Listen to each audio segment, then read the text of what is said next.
বলো শোনা। খাবার রেডি? খাবার রেডি করছি, এই যে চলে আসো।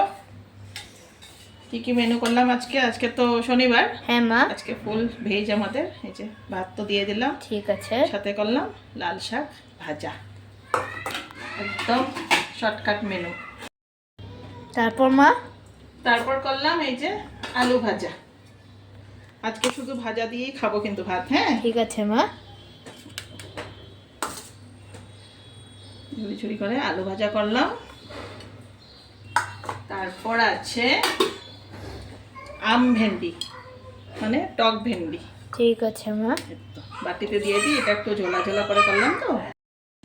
এই যে এটা একটু ঝোল হয় ভেন্ডির। তুমি ডাল করো নাই? ডাল তো করলাম, এই যে ভাজা করবো, ভাজার সাথে ডাল খেতে লাগবে না? হ্যাঁ মা।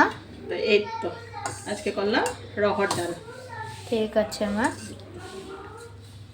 তারপর এই যে গরম ভাতের সাথে একটুখানি বাটার দিয়ে দিলাম। বাস, এই আজকে আমার দুপুরে লাঞ্চের থালি, একদম ভেজ। এখানে আছে গরম গরম ভাত, সাথে একটু বাটার দিলাম, লাল শাক ভাজা, আলু ভাজা, ভেন্ডির টক, আর সাথে রহড় ডাল। তো চলো আমরা লাঞ্চ করি।